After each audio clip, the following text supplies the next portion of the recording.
Welcome to the Faith Together podcast, sponsored by the Center for Faith and Family at Olivet Nazarene University. Thank you for joining us today. I am Leon Blanchette, and I am here with my good friend, Lindsey Bush. Good afternoon, Lindsey. Yes, good afternoon, Leon. It's great to be back on Faith Together today and starting a new series. That's right, we are. This is a fun time of the year, isn't it? It is. It's my favorite time I know of it's the your year. favorite. Are you the kind of person that starts decorating like really early? Oh, yeah. Okay, so you've already got stuff up? It's all up. Okay, well, all right. So This is where we differ. It is. So I dread it because, I don't dread it. I shouldn't say that. I really enjoy Christmas season, but we decorate a lot at our house, and all the stuff is in our basement, which means I have to carry everything up. And it's almost like by the time we get things set up, it's time to take them down. I get it. So I understand starting early because then you can just enjoy it a little bit longer. Right. And as you know, I'm a resident director here on campus at Olivet, and the students are done so quickly. Right. In December that I feel like I need to have it up early to be hospitable and have the students over and be in the holiday spirit. Right. So. Yeah. Even before Thanksgiving, we see Christmas decorations going up around campus because they leave so early. We don't get to really celebrate the season much with them. Yes.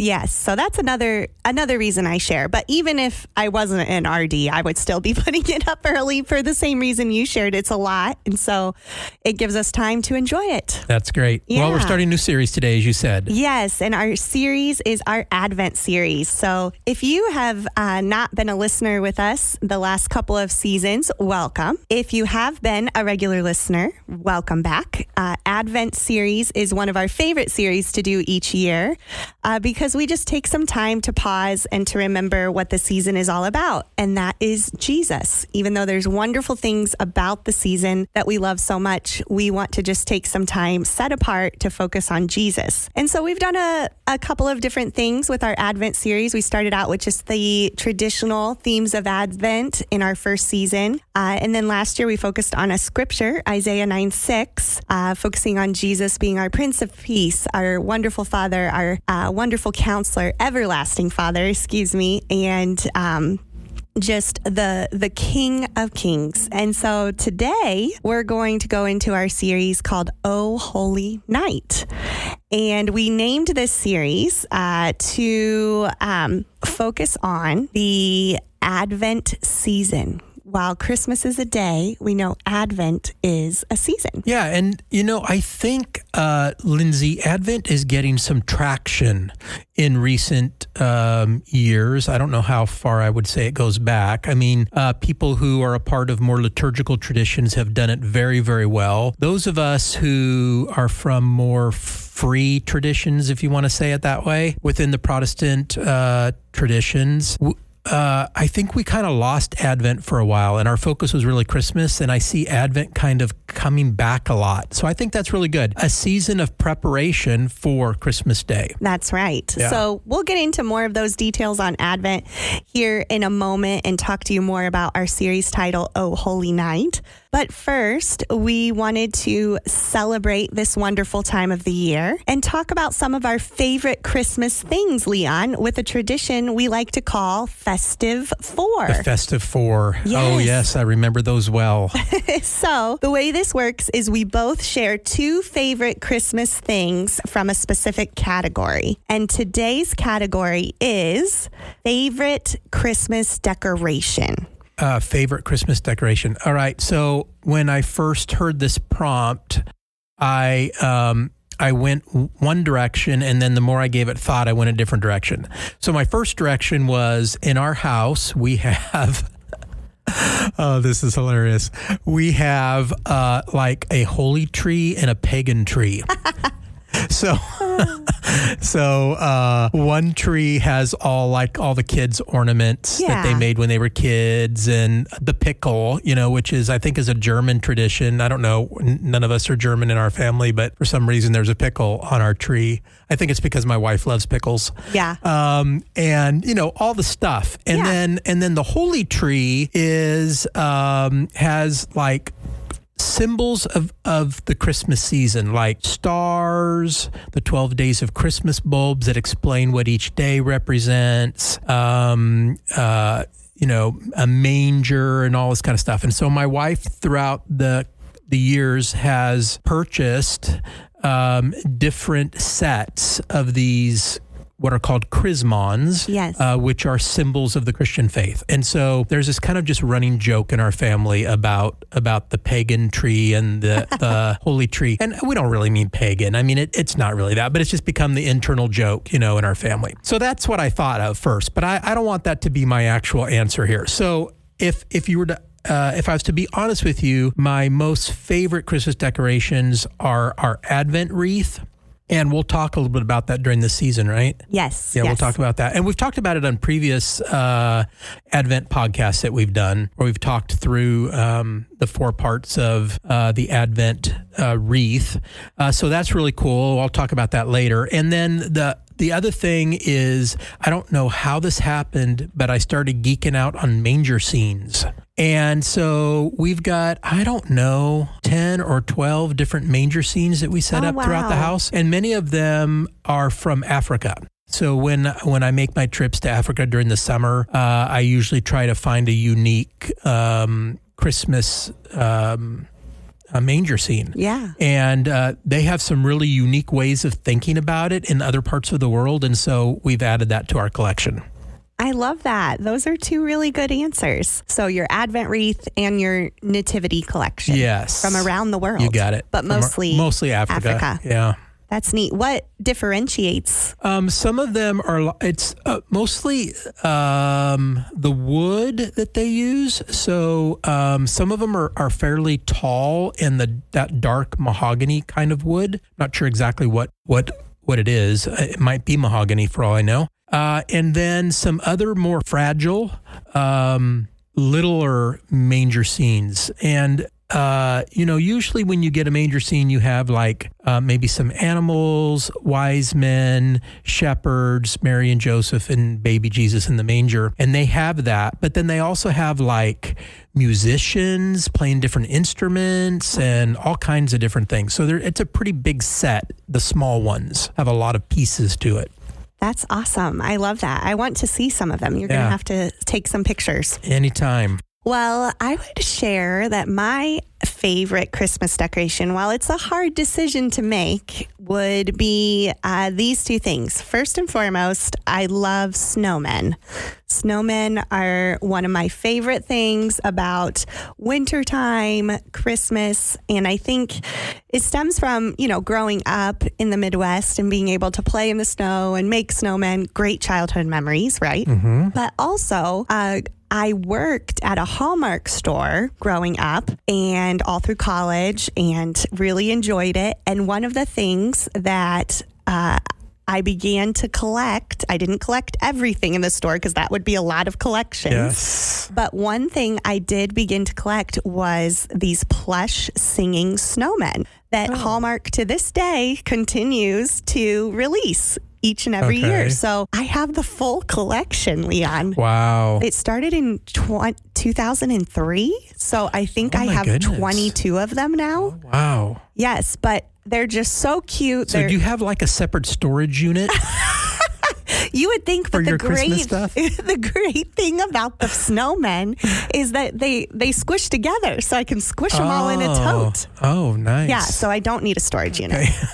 But one would think so. And they're only about, listeners, you can't see me, but I'm using my hands. They're only about this big, so they're not huge. About a foot. Yes, about a foot long. So anyways, they have, batteries in them, and each one every year sings a new Christmas song, and it's a lot of fun. When I was a teacher, kids in my classroom loved them. They would use them and play them for a reward or different things, and now my daughter loves them. And so do you have other snowmen besides the plush ones that you collect? I do. I have that collection specifically that I love, but then I also have several snowmen that actually were given to me from family members because everybody knows I love snowmen. So Yeah. So I have our dining room, we kind of call the snowman room because there's enough space to put everything out. And we put a tree in that room and we call it the snowman tree.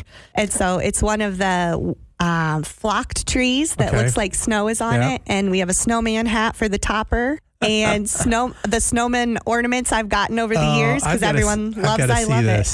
Yeah, you're gonna have to stop by. I'll have to come over and see. Yes, it's all there. So it's a winter wonderland, and the great thing about it is it can stay up even in January because it's still snowing. Yeah, oh, that's great. Yeah, so I love that. And then I would agree with you. Another favorite thing of mine is my nativity. It is a nativity that I first was given by my great aunt, and it was just a small nativity. It was Mary, Joseph, baby Jesus, and I think some sheep. It wasn't overdone, but I always just loved it. It was one of my favorite things. And then it was really special a couple years ago. My parents were able to find the rest of the set from eBay or some kind of secondhand seller and found all the rest of the pieces that go with it. And so now I have it as a complete set, and it brings me great joy. I love looking at it for all the reasons you shared as well. So that's great. Yeah. So those are my two favorite. Very good. Well, my wife has told me no more nativity scenes. So it's like, okay, when you go to Africa, bring back something else, but don't bring back another nativity. Yes. And my husband has said, do you really need another snowman? Oh, of course you do. Yes, of course I do. Well, listeners, we're so glad to have you here today. And we hope that as you're thinking about your Christmas decorations, it brings you joy as well, getting ready for the season. And speaking of season, we mentioned this earlier, Advent is a season, Christmas is a day. And so we want to celebrate the Advent season through the words of a beautiful Christmas hymn, "O Holy Night." And we're going to be highlighting key moments through the Christmas story throughout this series. So we're going to start with Mary next week, Joseph, the shepherds, and then the wise men. And each episode, we hope to reflect not only on the Christmas story, but on a line from the O Holy Night hymn that can connect to the Christmas story and the wonder of Jesus' birth. So really looking forward to connecting O Holy Night to the Christmas story together through our conversations. We have some great guests coming up. Yeah, I'm looking forward to that. Yes. However, today, before we jump into the Christmas story, we want to set up how to intentionally encounter the holy night of Christmas and of the Advent season with your kids by celebrating together. Yeah. So this is sometimes when we think about Advent, we think of what we do at church rather than kind of giving intentionality to that at home. So we want to encourage our listeners to consider how they would celebrate the season of Advent at home. So the season of Advent begins 4 Sundays before Christmas. So sometimes, most of the time actually, it ends up being the Sunday right after Thanksgiving. Right. And you're hearing this episode on the Sunday before Thanksgiving. So that's right. This will give you some time to get ready. So that way you have space to get things together for your family the way you want to be intentional. Yeah. So let's talk a little bit about Advent. So first of all, the meaning of Advent is the coming of something or the arrival of something. In this case, the coming or arrival of Jesus, his birth, and the beginning of the journey that he will take for us. And as we were talking about this, Lindsey, you brought up some history that I wasn't aware of. Yes. So the history of Advent, which, shameless plug here, you can hear all of this on our Celebrating Advent curriculum on centerff.com. We do a little bit more of a deeper dive. But the history of Advent began in Germany, and there was a reverend who had children kind of playing in the church, playing on the streets, and he wanted to give them something to do during the Christmas season. And he decided to grab a wagon wheel and put red candles around it to give them a way to count down the days until Christmas. Oh, now that you've mentioned that, I remember because you did the curriculum for us. I did, yes. You did, and did all that research for that curriculum. And by the way, I know you've already plugged it, but it really is a great curriculum. And now that I think back, it's been a while. It's been almost a year since we recorded it. Yeah, it was a year ago. And so I had forgotten that, but you're exactly right. Yeah. So that's kind of how it got started. And so what we have done throughout the church history is we have kind of assigned each week of Advent a special meaning and focus, particularly the Sundays of Advent. And so was it 2 years ago that we did hope, peace, joy, and love as our focus for our podcast? Yep. So those are the 4 Sundays of Advent typically that are traditional: hope, peace, joy, and love. And then, of course, that leads you right into Christmas Day. So maybe this would be a year that you consider including an Advent wreath as part of your family celebration of the Advent season, so that you can be intentional about helping your kids understand the significance of this basically a month leading up to Christmas. So the way that works is the Advent wreath has 4 candles, and then in the center is what is called the Christ candle. And each of the 4 candles are lit, corresponding to each of the weeks of Advent. And then, of course, the Christ candle is lit on Christmas Day, along with the other candles usually. Yes. And we actually have a link on our website that we put there about a year ago or so, I think, or maybe 2 years ago now. Yeah, and I go in and make sure it's updated each year, so it'll take you straight there, and it's on our website here with the episode if you would like to purchase an Advent wreath. Yeah, and there's like no kickback for us or anything on that. We're not getting any profit from this. We're just trying to provide a resource for you. I believe those are battery operated candles, right? Which makes it really convenient, really easy, and safe, of course. Yes. So an Advent wreath is a great way to begin celebrating Advent as a family. And I love, Leon, that when we think about the history of Advent, it began with children. And now we can continue to do that today with the kids in our own lives. Yeah, what a great opportunity for us. Yes, and sometimes we can forget to include kids in the Advent season, whether it's in our church services or even just in our own devotional readings. And so for the parents and listeners out there, include your kids because this is such a special time of year. And there are other ways that I think are sacred for families to be intentional about this season of Advent, but also simple. Like that's important to me, especially as a children's pastor and as a mom. Like you want things that really are sacred and meaningful, but you don't want it to be too complicated, you know? So I want to share a few things that I've come across to be sacred and simple ways to celebrate Advent as a family. First and foremost, Leon, you and I have mentioned this, but having a nativity on display in your home is a really simple and meaningful way to show your children what the whole season is about. Yeah, and I think it's really important that you have at least one nativity set that is playable. Yes. So here's a quick story. When my oldest daughter was young, probably in her preschool years, we had a porcelain nativity set that we let her play with. It was a little bit of a mistake. I think Jesus's arm has been broken a couple times or something. We've had to glue it back on, and now it's angled in a weird direction. But anyway, so one year, this particular year, we could not find a baby Jesus. Baby Jesus is actually attached to the manger. And so the manger and baby Jesus were missing. And so we asked Sarah where baby Jesus was, and she points over to the corner of the room where he is in timeout. Oh. The baby Jesus was put in timeout. And, it's kind of a funny, silly story, but the really cool thing is it gave us an opportunity to talk about that with her, to say, we go in timeout when we are disobedient, but baby Jesus, he's not disobedient, and he's going to grow up and he's going to be our Savior, and he's the one that we all love, and he's going to live the perfect life and show us how we are to live our lives. So baby Jesus will never, ever have to go in timeout. And so it was a great opportunity in a silly moment to teach an important lesson. So I think these hands-on things for our kids are really important. That's why I love the Advent wreath, especially the battery-operated ones, because they can go over, they can turn it on, turn it off when the night's over. They can engage with it, and kids learn so much better that way. That's right. Well, another idea I had that is also very simple, but not to be overlooked, is reading scripture together.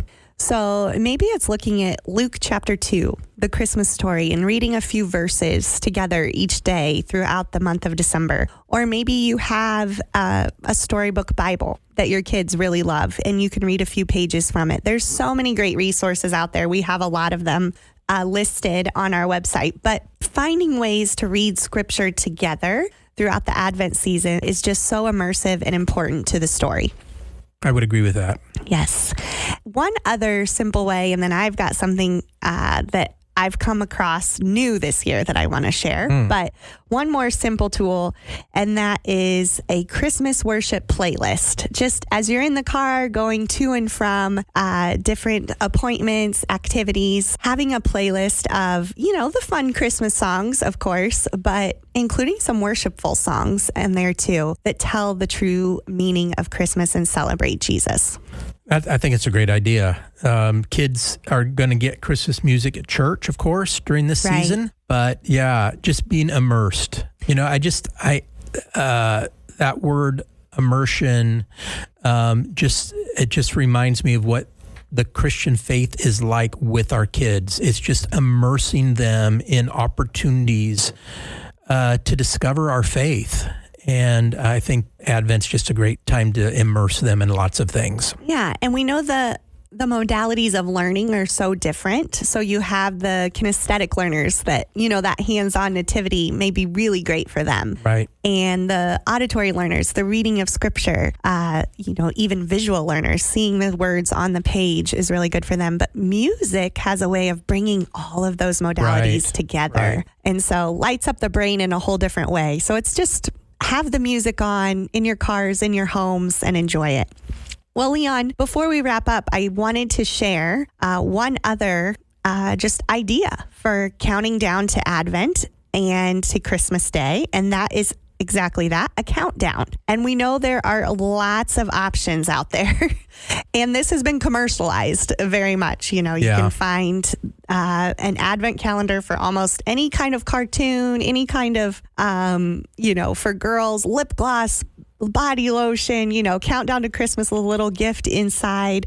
Those are everywhere to be found, and those are fun. But I want to just encourage you to do an Advent countdown that takes you back to the Christmas story. And I've come across something called Advent blocks this year that I think is a really neat tool to share the story of Christmas with kids. And so I'm going to be using this as a children's pastor this year with the kids in our ministry at church, and also using it at home. And these Advent blocks, if you're interested in finding more about them, we don't receive any kickback on anything, but we will link them to this episode so you can see more there. But it's basically a set of 25 wooden blocks, and you put them in order 1 through 25. And on the block, there's two things. There is a picture, and then there is a letter. And the picture tells a Bible story that connects to Jesus coming. And they actually walk you through the whole meta-narrative, the whole big God story of the Bible, Genesis starting with creation. Yes, wow. Until Jesus comes. So in 25 days, the kids would hear the basic movement of the biblical story. That's right. Wow. And the blocks come with a book called The King is Coming. And I love that title because that just sums up Advent, doesn't it? Does. It the arrival, does. The King is coming. And so there is a very short 1 to 2 page story that you read together as a family when you look at that particular block, and the picture on that block ties into it. So for the story of creation, the picture is an apple. And then you move on to the next story. The other thing that is on each block is a letter. And what you'll see, hopefully you don't have any little ears listening to ruin the surprise, but what you'll see is as you go through 1 through 25, The letters will spell out a message, and the message is Emmanuel, God with us. That's cool. And so just a great symbol to have in your home of the blocks, whether it's on a mantle of your fireplace, on your kitchen counter, your dining room table. You can stack them in all sorts of ways. I brought it in today. I put mine in a little Advent house countdown that I have so that each day you can pull a drawer out and put a block in front of you. But there's a lot of ways to do it to get creative, and I just think they're very meaningful. And so wanted to just give the Advent blocks a shout out, and you can again, find the link there if you'd like to give your family a set of those. And we have a tradition here on the podcast, Leon, that I read a different Christmas children's book the end of our episode. And so this year, I'm going to read each episode because we're focusing so much on the Christmas story. I'm going to read from the Advent Blocks children's book, The King is Coming, a different portion of the story. Okay, so let me make sure I understand this. So each of the blocks corresponds to a little, like not even a chapter, it's like a page or two in the book. That's right. So as you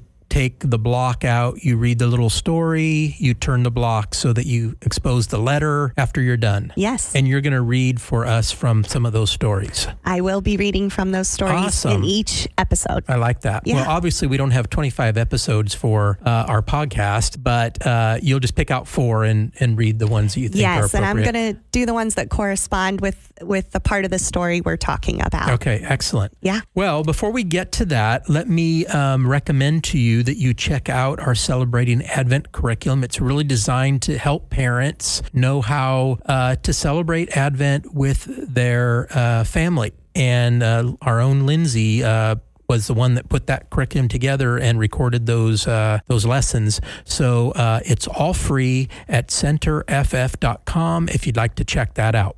All right, Lindsey, I think it's time to start our tradition in the way that we end our episode. So here it is. The King is Coming. Yes, and I'm going to be reading stories 17 and 18 to set up our Christmas story that begins next week. This is the story of Elizabeth and Zechariah. Years passed and Zerubbabel passed away. God's prophets, Elijah, Jeremiah, Isaiah, Daniel, Jonah, they all passed away. And as the years passed, the people began to wonder, has God's promise passed away too? Did God really mean it when he said he would come back? Where is he? The years passed slowly, and still, God seemed far away. There was no word, no prophet, and the temple began to crumble again. But God was getting ready, and he wanted his people to get ready too. So after 400 years of silence, God decided to send one last prophet. Where do you think prophets come from? From the sky?